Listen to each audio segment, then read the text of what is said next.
राजा जनक ने एक बार अपनी सभा में विद्वानों को बुलाया, पंडितों को बुलाया और उन सब विद्वानों को ज्ञान का, बोधि का प्राप्ति हो, इस उद्देश्य से अष्टावक्र जी जो थे उनको भी बुलाया। जब अष्टावक्र जी जब आए तो जैसे ही उनका सभा मंडप में प्रवेश हुआ, सभासद में जितने लोग बैठे थे विद्वान लोग, उन सब ने अष्टावक्र जी को देखते ही हंसना शुरू कर दिया। अष्टावक्र जी अंदर घुसे ही थे कि वापस जाना, मुड़ गए और वापस लौटना शुरू किया। इतने में राजा जनक ने कहा, महर्षि आप क्यों जा रहे हैं? आपको तो हमने बुलाया है और आज आपके द्वारा ही हमें ज्ञान की प्राप्ति होनी है।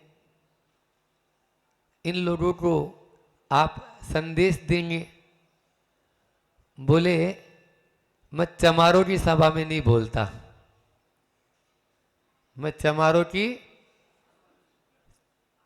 को क्या उपदेश दूं?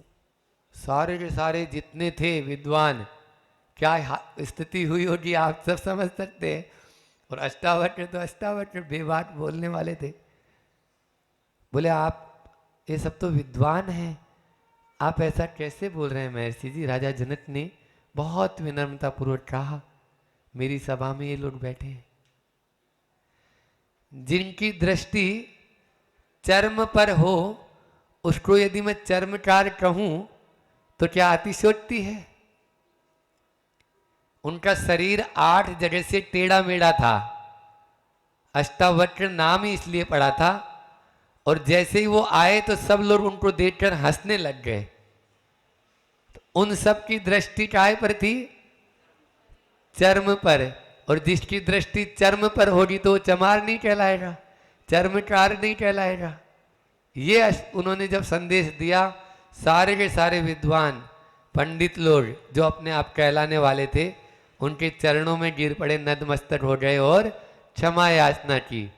आज उसी गुण की बात करनी है जो चर्म से हटाकर मर्म की ओर ले जाता है, जिसको निर्वित चिकित्सा अंग कहा गया है। सम्यक दर्शन का तीसरा अंग है निर्वित चिकित्सा अंग। दृष्टि बदल देते हैं तो तामस में भी समता नजर आता है। दृष्टि बदल देते हैं तो आप देख लीजिए, तामस सीधा है, यदि उसको उल्टा पड़े तो क्या होगा? समता। इसलिए हमको यदि समता को प्राप्त करना है तो निश्चित रूप से हमारी अपनी दृष्टि को बदलना ही होगा, उसके बिना कार्य नहीं होगा। कल एक व्यक्ति ने प्रश्न किया कि क्या हम लोग बिना तपस्या किए मुक्ति की प्राप्ति नहीं कर सकते? नहीं कर सकते। बिना तपे आज तक कोई भी पाषाण से पत्थर में से सोना नहीं निकला है। बिना तपे आज तक कभी दूध में से घी नहीं निकला है। बिना तपे तिल में से तेल नहीं निकला है। तो फिर इस देह में जो आत्म तत्व है, जिस पर अनादि की कर्मों की परत चढ़ी है, वो कैसे यानी जो है निखार के परमात्मा बन सकती है? आत्मा परमात्मा है, लाना कहीं से नहीं है, लेकिन उसको तपाना तो पड़ेगा। आपको जब दूध को तपाना है तो बर्तन को भी तपाना अनिवार्य है। हाँ, यहाँ जो हम गुणों की चर्चा कर रहे हैं वो ये है कि हमारी दृष्टि पहले सही हो जाए कि उस पात्र में दूध है या नहीं है। अब दूध उसमें है नहीं और आपने भट्टी पे चढ़ा दिया टोपिया, तो क्या होगा? अकेले तप रहा है, केवल मात्र बर्तन को ही तपाना हो रहा है ना। तो हम जो दृष्टि की निर्मलता के बिना जो भी आचरण करते हैं वो उसी कोटि में चला जाता है। वो बाल तप आपको स्वर्ग की प्राप्ति तो करा देगा, लेकिन मुक्ति की प्राप्ति 3 काल में संभव नहीं है। वो तो तभी होगा जब पहले आप अपनी दृष्टि को निर्मल करेंगे। हाँ, आचरण में हम धीरे धीरे जितना जितना उतारते जाएंगे तो इन दोनों का संबंध भी है, बल्कि तीनों का है ना। संबंध क्या है कि कुछ लोग कहते हैं कि पहले हम सम्यक दर्शन की प्राप्ति कर लें, फिर बाद में ज्ञान और चारित्र तो सम्यक हो ही जाएगा, या चारित्र की प्राप्ति बाद में कर लेंगे, अभी तो मोक्ष है भी नहीं इस पंचम काल में, तो काहे के लिए इतना हम तपस्या करें। प्रश्न ऐसा ही हो सकता है प्रश्नकर्ता का जिसने पूछा था। तो हमने इस बात को इसलिए जोड़ दिया यहाँ पे कि आपका यदि समीचीन दृष्टि हो गई है तो चर्या में आए बिना नहीं रहेगा। उतना उतना तो आएगा ही, जितना जितना आप गृहस्थ अवस्था में हैं तो उतना रहेगा, लेकिन दृष्टि में समीचीन आ गया तो चर्या में भी समीचीनपना आ ही जाता है, वो यद्वा तद्वा नहीं रहेगा। आज चलते हैं, अपन जो है चर्म से हटाकर और मर्म की बात कर रहे थे, रूप से हटाकर स्वरूप की बात कर रहे थे। एक बार ऐसा हुआ, टॉल्स्टॉय का नाम आपने सुना होगा। टॉल्स्टॉय बहुत बड़े वैज्ञानिक हुए हैं और बहुत ज्ञानवान थे, लेकिन उनका रूप अच्छा नहीं था। उनका रूप अच्छा नहीं था। एक सुंदर सी स्त्री उन पर मुग्ध हो गई और उसने कहा कि अपन दोनों विवाह कर लेते हैं तो मेरा रूप और आपका ज्ञान, ऐसी संतान की प्राप्ति होगी तो बहुत अच्छा हो जाएगा। टॉल्स्टॉय तो बहुत विद्वान थे, उन्होंने बोला कहीं उल्टा हो गया तो, कहीं उल्टा हो गया तो। क्यों? क्योंकि तुम्हारे पास में ज्ञान बिल्कुल नहीं है और मेरा रूप नहीं है, और ये दोनों मिल गए तो गड़बड़ हो जाएगी ना।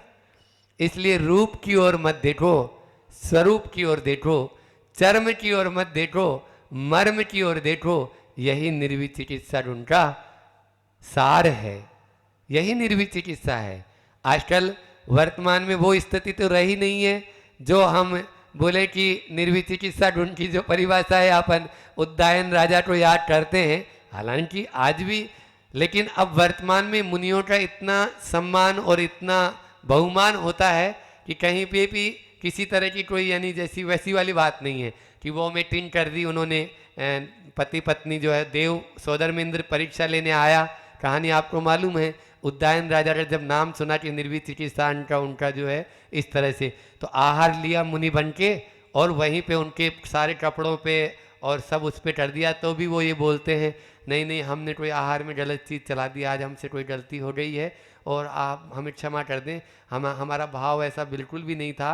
आपको हो सकता है क्या, क्योंकि पहले के महाराज वनों में रहते थे तो कोई पता नहीं रहता था कि इनको सर्दी हो रही है, जुकाम हो रही है या क्या हो रहा है, तो ये सब चीज़ें उल्टी भी चल जाती थी और यथालब्ध वाले होते थे, तो जो दे दिया वो ले लिया, तो वो तुरंत ही रिएक्ट कर गया। लेकिन वो तो परीक्षा ले रहा था, तुरंत वो देव रूप में आके बोलता है नहीं, आप लोगों की कोई गलती नहीं है, सच में निर्विच चिकित्सा ढूंढ के हकदारी तो आप ही हैं, और आपने जो पालन किया है वो जैन धर्म के लिए बहुत ही बड़ी बात है। ऐसा उन्होंने उस समय सौधर्मेंद्र जो है उसके सभा में जब ये सुना था तो इंद्र लोग परीक्षा करने आए थे। तो ये कहानी है, लेकिन वर्तमान में शायद ऐसा कहीं पर भी नहीं होता है। और आज मतलब यानी जो है ना मुनियों के प्रति बहुत आदर बहुमान रहता ही है, सब जगह ही रहता है।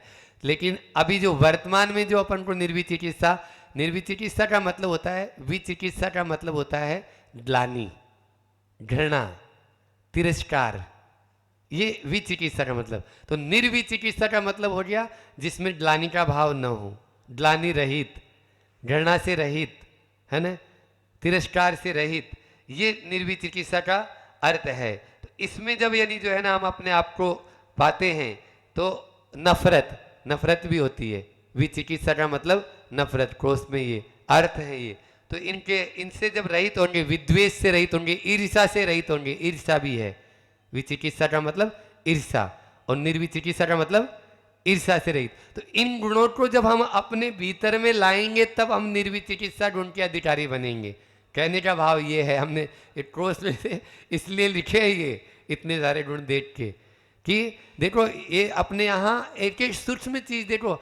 आज भले ही ईर्ष्या के ऊपर अपन कितना ही बोले, लेकिन निर्विचिकित्सा का मतलब भी है ईर्ष्या रहित होना, और ये सम्यक दृष्टि का अंग है। जैसे हमने बोला था ना कि अंग से रहित व्यक्ति का कोई महत्व नहीं होता है, वैसे ही अंग से रहित सम्यक दर्शन का कोई महत्व वो सम्यक दर्शन ही नहीं रहेगा। तो ये चीज अपन को देखना है, क्योंकि जब तक हमारी दृष्टि में इस शरीर के ऊपर ही दृष्टि रहेगी तब तक हम आत्मदृष्टि की ओर मुड़ ही नहीं पाएंगे। और हम इसी में ही, आप देख लीजिए सुबह से शाम तक, महाराज जी आप तो शरीर ही शरीर की बात करते हो, तो क्यों नहीं करें? क्योंकि हमारा सबसे ज्यादा निकट का संबंध किसका है? हाँ, ये जो माता पिता है, भाई बहन है, ये बाद में है। इस शरीर सबसे ज्यादा, जो 24 और 24 घंटे इंटू 7 लिखा हुआ रहता है ना अस्पतालों के बाहर, 24 इंटू 7, तो इसीलिए है कि 7 दिन और 24 घंटा, 1 सेकंड भी जो है ना वो ये छूटता नहीं है। तो इसी की चर्चा करेंगे, तब हम उस आत्मदृष्टि की ओर अपनी दृष्टि ले जा पाएंगे। बाहरी जगत में आते हैं तो यही दिखता है, और जो भी कुछ कर भी रहे हैं अपन, इसी आज संबंध भी है तो इसी के आधार पे है ना। आत्मिक संबंध तो है नहीं, शारीरिक संबंध है, शरीर से संबंध है मात्र, ये समझ लीजिए। तो इसके ऊपर हम देखेंगे, लेकिन क्या ये पवित्र हो पाएगा? बोलो, क्या ये दीपे चाम चादर मड़ी, हाड़ पिंजरा दे और भीतर या समझरत में।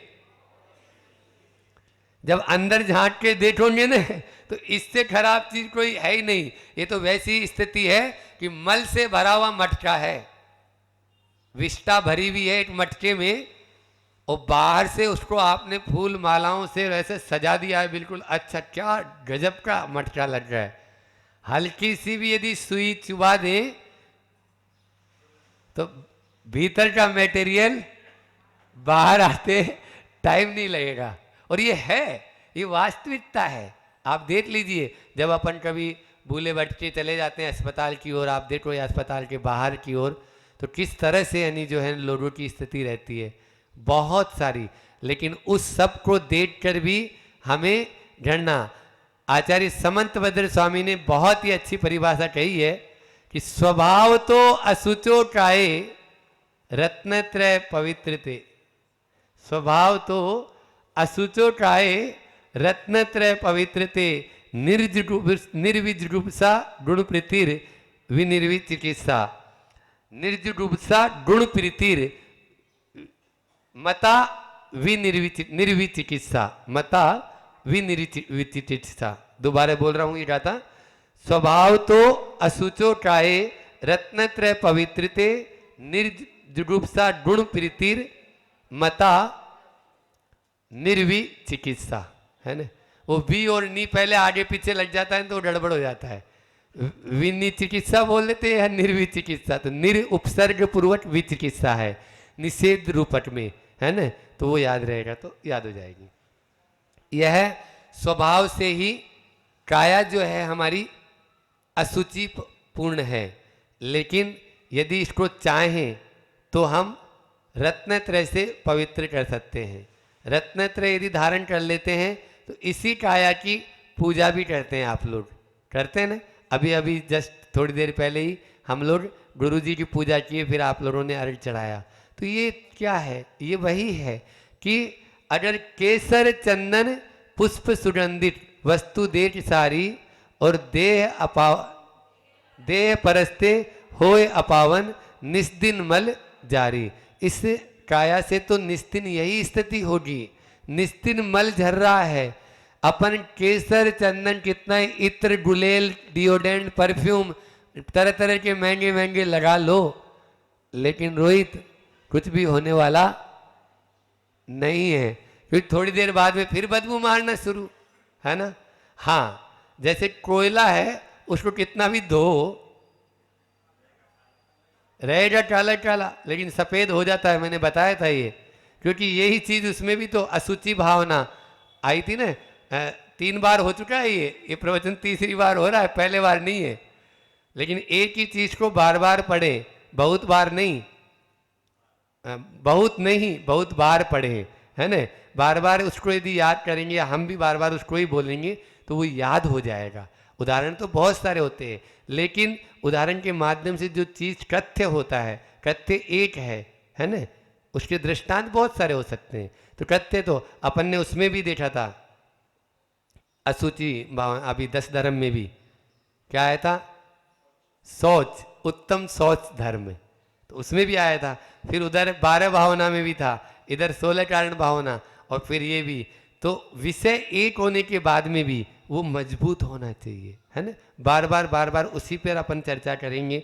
जैसे करत करत अभ्यास के जड़मती बोल रहा हूं, आप लोग जड़मती वाले नहीं है, आप लोग तो बहुत बुद्धिवान है। हाँ, ये मंडी बामोरा की बात नहीं है, ये तो और कहीं की बात है। तो जड़मती होत सुजान, मतलब वो ज्ञानवान हो जाता है। रसरी आवत जात है, सिलपट पर बनत निशान। शिला पर भी, जो पत्थर की शिला है और वो रस्सी है, उस रस्सी से भी उस शिला पर निशान बन जाते हैं। यही यहाँ पर बात है कि वह कोयला धोने से सफेद नहीं होगा।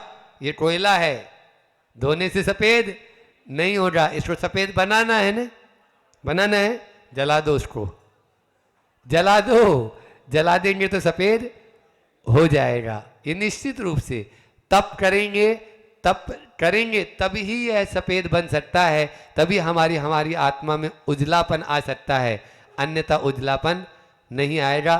4 शब्द हैं, चर्म, मर्म, कर्म और धर्म। क्या शब्द है? चर्म, मर्म, कर्म और धर्म। इसका धर्म यही है। इस शरीर का धर्म क्या है? बस रात दिन रोना, अपना रोना।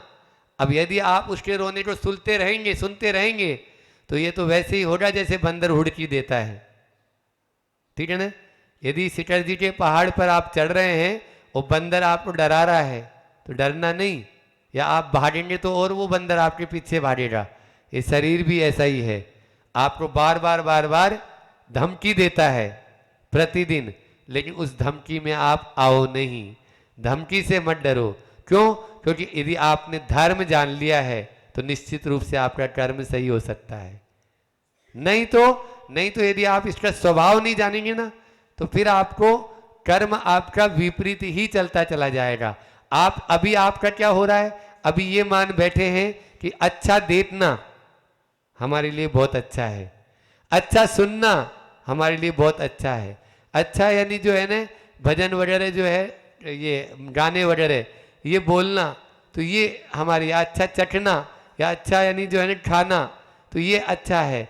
लेकिन वो चीज़ें अच्छी नहीं है, वो मात्र इंद्रिय विषय है, वो मात्र इंद्रिय विषय है। अभी हमारा जो कर्म है, उस कर्म को हम धर्म के अनुसार, जो हमारा वास्तव में स्वभाव है, उसके अनुसार यदि बदल देंगे तो निश्चित रूप से हमारी दृष्टि बदले बिना रह नहीं सकती है, बदलेगी ही। लेकिन अभी हमने केवल वाचनिक या केवल श्रवणिक सुना, तो अच्छा है, सुन भी रहे हैं, हम देख रहे हैं ना, आप लोग बिल्कुल ध्यान से मनोयोग से सुन रहे हैं। अब लेकिन उसको अंदर में उतार के अपन को उसको अमल में भी लाना होगा, भले ही धीरे ही सही, लेकिन धीरे धीरे भी चलना तो शुरू करें। चलेंगे तभी तो आगे पहुंच पाएंगे, अन्यथा नहीं पहुंच पाएंगे। इसलिए जैसे उसमें आता है ना 12 भावना में, पहले ही बोला मैंने, काना पोड़ा पड़ा हाथ ये चूसे तो रोवे, और फले अनंत जू धर्म ध्यान की भूमि विषे बोवे। ये काना जो है ना, पोड़ा है ये शरीर, इसको यदि चूसेंगे तो रोएंगे। क्यों? मसूड़े छिल जाएंगे, रस तो आएगा नहीं उसमें। भाई कोई भी गन्ना है रस से रहित है। जो काना पोड़ा किसको बोलते हैं पता है? जो गांठ होती है ना बीच में, उस गांठ में रस तो रहता नहीं है। अब उस गांठ को यदि कोई मान लीजिए बच्चा है, वो उसको लेके वो चूसता रहेगा, तो उसमें रस आएगा? नहीं आएगा। और यदि उसको मान लीजिए यदि अपन ने भूमि में, उर्वरा भूमि में यदि आपन ने डाल दिया है तो क्या होगा? अच्छे कई गन्ने तैयार हो जाएंगे एक उससे, और फिर उसको चूसेंगे तो निश्चित रूप से आपको जो बीच में रस वाला हिस्सा है तो आपका काम हो सकता है। ऐसे ही ये शरीर मिला है, इस शरीर का उपयोग कर लो, उपभोग नहीं, है ना। उपयोग करेंगे तो मर जाएंगे और उपभोग करेंगे तो, उपयोग करेंगे तो तर जाएंगे और उपभोग करेंगे तो मर जाएंगे।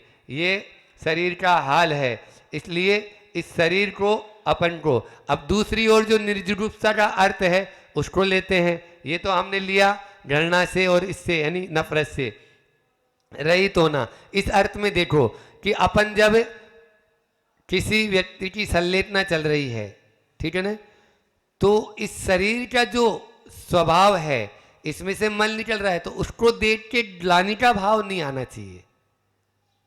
आज घर परिवार में हम देखते हैं माता पिता की सेवा के लिए नर्स लगा देंगे, डॉक्टर्स को लगा देंगे, लेकिन स्वयं अपने हाथों से सेवा नहीं कर पा रहे हैं। बल्कि मैं तो ये बोलना चाहूँगा और एडवांस टेक्नोलॉजी के कारण आज ये टेक्नोलॉजी और ये पाश्चात्य संस्कृति की हवा ऐसी हो चुकी है कि माँ भी अपने बच्चे को जितना प्यार देती थी या मलमूत्र आदि की जो सफाई करती थी उसलिए आया लगा देगी, धाई क्या बोलते हैं आपने, धाई लगा देगी या एक वार्डन लगा देगी, है ना, लेकिन स्वयं सफाई नहीं करेगी। क्या है ये? और ये जो एक और बीमारी चली है ना आजकल, क्या बोलते हैं उसको, वो जो बांध देते हैं बच्चों को और हमारे पास में भी ले आते हैं, हाँ हंडीज, हड्डीज जो भी मतलब जो बोलते थे, हाँ, क्योंकि हमने तो लंगोट में रहे हम भी, और लंगोट में ही रहा पहले। वो लंगोट चलती थी और उसको साफ कर लेती थी माँ और फिर वापस वही बांधे, 2 लंगोट में काम हो जाता था। हाँ, आजकल तो हम देखते हैं रास्ते में भी चलने का धर्म नहीं बचा है, बल्कि हम अंजुली लेके जा रहे हैं तो भी नीचे गर्दन करके चल रहे हैं, तो दृष्टि पड़ गई तो वही मल नजर आ रहे हैं। ये क्या हो रहा है? वो अभी भी देखो ना पूरे रास्ते में वही है। अभी सवेरे सवेरे जब तक सफाई नहीं होती, वो जो क्या बोलते हैं वो कागज जैसा होता है, पैड जैसा, तो वो बांध देते हैं और उसको वो चल रहा है। तो ये क्या है? उसमें तो शुद्धि अशुद्धि का विवेक भी नहीं है। ये निर्विध चिकित्सा की अंग की बात करना है मुझे आपसे। हाँ, क्यों? क्योंकि आपके मन में वो मलमूत्र यानी हाथ न लग जाए, तो इसमें कैसे सेवा कर पाएंगे आप अपने माता पिता की? वो तो उस समय तो अवस्था ऐसी हो जाती है कि अपने हाथ से भी अपना खुद काम नहीं कर पा रहे हैं, क्योंकि अब उनकी अवस्था ही ऐसी हो चुकी है। जिस माँ ने आपको 9 महीने अपने पेट में रखा है, जिस माँ ने आपको इतने लाड़ों से प्यार से किया है, उस माँ और पिता की सेवा क्यों नहीं करना चाहते हैं? ये तो अच्छा नहीं रहेगा ना, गड़बड़ हो जाएगा। तो इसलिए निर्विध चिकित्सा का ग्लानि रहित होना, नफरत रहित होना, घृणा रहित होना, तो उनके विचारों से उनको गुणों को देख लो, है ना। 2 अर्थों में लेना है अपन को निर्विध चिकित्सा, कि उनके जो अवगुण हैं उनको आप मत यानी देखो, क्योंकि अब उनकी अवस्था ऐसी हो चुकी है ना। हो सकता है उनमें बहुत सारे अवगुण हैं, लेकिन जो गुण हैं उनको ले लो और उनकी ग्लानि से रहित होकर सेवा करो। 2 चीज हो गई ना, गुणों को धारण करना। ये अभी अपन ने इसमें पढ़ा भी, गुण प्रीतिर, निर्जुगुप्सा गुण प्रीतिर। ये निर्जुगुप्सा होना, पहले तो ग्लानि से रहित हो जाओ और फिर गुणों में प्रीति करो। जैसे ही गुणों में प्रीति होती है ना, देखो आप लोगों को आपका ही उदाहरण दे देता हूं कि गुणों में जब प्रीति हो जाती है तो फिर हमारी सामने उसके कुछ भी यानी जो है ना गंदी चीज भी अच्छी लगने लगती है। बुरा नहीं मानना, ठीक है ना। आप लोग तो यानी जैसे नई उम्र के जो होते हैं ना लोग, तो वो लोग साथ में भोजन कर रहे हैं, साथ में सब कुछ हो रहा है उनका, तो वो लोग उनको उस चीज की यानी जो है ग्लानि नहीं रहती है।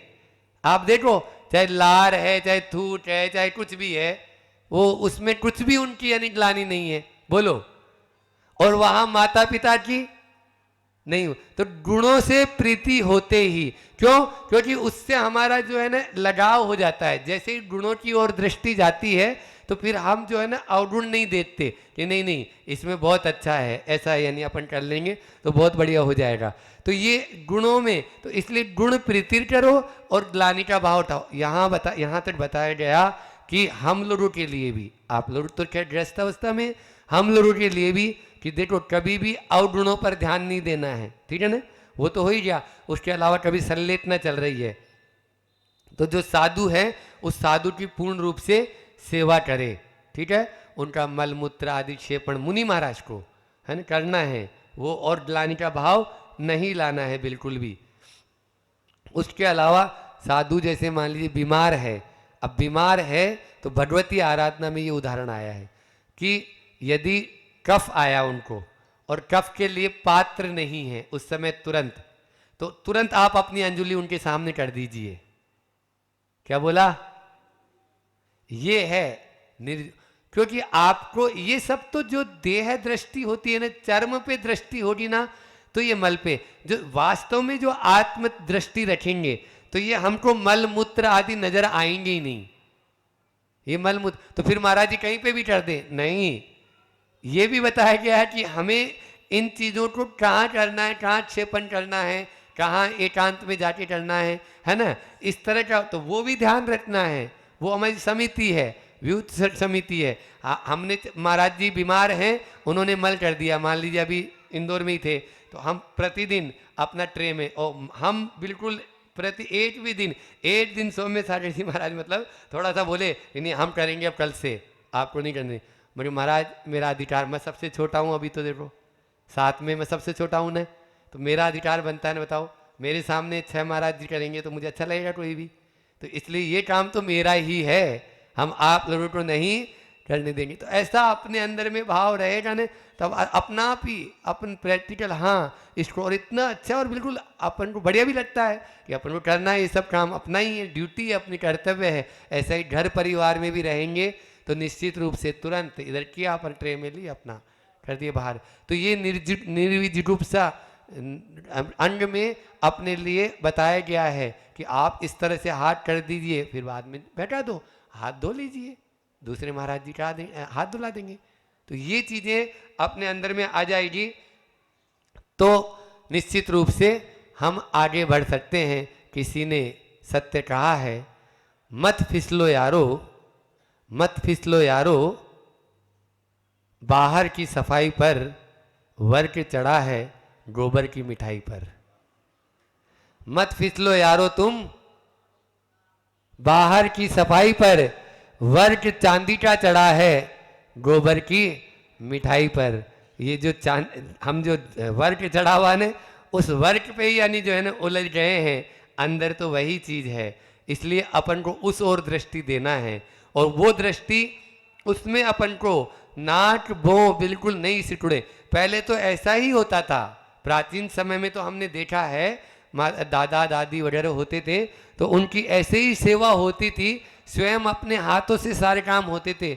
अब तो इतनी सारी सुविधाएं हो चुकी है, लेकिन उन सुविधाओं के बाद में भी अंदर की जो परिणाम है वो परिणाम बिल्कुल बिगड़ गए हैं, परिणाम बहुत चले गए हैं।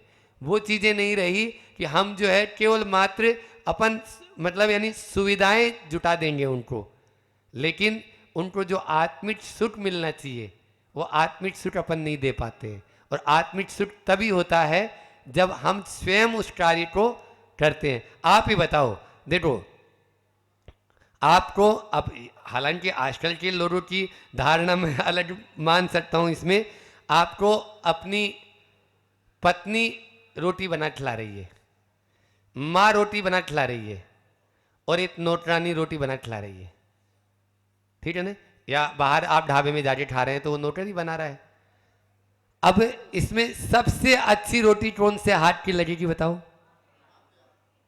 और लगती है, लगती है। हम तो मुनि महाराज हो गए हैं तो भी जो पुरानी जो महिलाएं होती है उनके हाथ का जो टेस्ट, क्योंकि उनमें अनुभव आ चुका ना, और उसमें वात्सल्य भी है, अनुभव भी है। आप टेस्ट की दृष्टि से भैया जीभ के चटोरे हैं, मान लीजिए आप तो जीभ के चटोरे हैं तो भैया ठीक है आपको अच्छी रोटी भी चाहिए, तो उनकी जो सिकाई होगी उनकी जो यानी उसमें जो है ना मात्रा होगी, वो चीज़ जो उसमें आएगी, वो पत्नी में अभी अभी उतना अनुभव नहीं आया, कहीं कहीं से वो गड़बड़ ही देगी, है ना, जवान है वो अभी।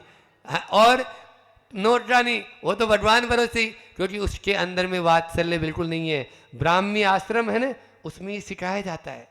ब्राह्मी आश्रम जो प्रजापति ब्रह्म कुमारी होती है, जो सफ़ेद साड़ी में पहनते हैं, उसमें ये चीज़ें सिखाई जाती है। उसका एक क्लिपिंग हमने देखी थी 2-3 मिनट की, किसी ने बताई थी मुझे बहुत पहले जब ब्रह्मचर्य अवस्था में तब, कि देखो अगर आप नोटर की हाथ की रोटी खा रहे हैं और यदि होटल में जाके खा रहे हैं, तो वो जो रोटी बना रहा है ना, उस रोटी में एक ही भाव बार बार उसके आ रहे हैं कि मैं इस रोटी को बेचूंगा और पैसा कमाऊंगा और मुझे पैसा मिलेगा, मैं अपने पालन घर परिवार का। तो जो अर्थ की ओर जो दृष्टि जा रही है उसकी, बार बार पैसा कमाऊंगा या पैसा चाहिए मुझे या पैसा के लिए मैं ये काम कर रहा हूं, तो जो उस रोटी को खाएगा उसके भी ऐसे ही परिणाम होंगे, उसके भी वैसे ही परिणाम होंगे। इसलिए देखो साधु, आप लोग इस चीज को भी ध्यान में रखना, साधु तो अपने किसी तरह का कर्ज से, कार्य से, अनुमोदना से बचना चाहेगा और बचना चाहिए और बचता ही है। और दिगंबर साधु कभी भी इसकी अनुमोदना करेगा नहीं। लेकिन आप जो बना रहे हैं वो किन भावों से बना रहे हैं, ध्यान रख लेना। जो आप देंगे वही हम खाएंगे, और जैसे आप परिणाम करके वो बनाए हैं, यदि लड़ाई हो रही है घर में, तो यहां आके हम भी वही काम होगा। क्योंकि हम तो रोटी तो आपके यहीं खाने जाएंगे ना, एक समय जाना है हमको, एक समय भोजन करना है, और भोजन हम स्वयं न बना सकते हैं अब तो आजीवन, जब तक प्राण है इस घट में तब तक आपके ही हाथ करना है सामने, वही करना है। अब आप कैसा दे रहे हैं, तो कैसा द्रव्य, कैसा क्षेत्र, कैसा काल और कैसा भाव। तो चलो भैया द्रव्य क्षेत्र काल भी अपन छोड़ो एक बार तो, क्योंकि भावों से इन तीनों में परिवर्तन आ सकता है, भावों से इन तीनों में परिवर्तन ला सकते हैं, कैसा भी हो। तो भाव कैसे हैं ये महत्वपूर्ण है, और वो यदि महत्वपूर्ण हो जाए तो निश्चित रूप से, तो आप जब भी कभी भी, पहले रसोई घर होता था, भोजनशाला होती थी, पाठशाला होती थी, तो पाठ में अच्छा पाठ बनता था, उसका विपाठ भी अच्छा होता था, भोजनशाला में अच्छा भोजनशाला बनता था, रसोई में अच्छी रसोई घर होती। अब किचन होती है तो किस किच होती है, अब किचन होती है तो किस किच हो गई। पहले बैठ के बनाती थी माता है बहनें, तो अच्छे से यानी सब कुछ यानी जो है ना सब बैठा हुआ रहता, शांत रहता था माहौल। अब सब चीज खड़ी रहती है, तो खड़ी रहती है तो माहौल भी खड़ा ही रहता है। बस थोड़ा सा बस वातावरण मिलना चाहिए, थोड़ा सा बस कुछ होना चाहिए।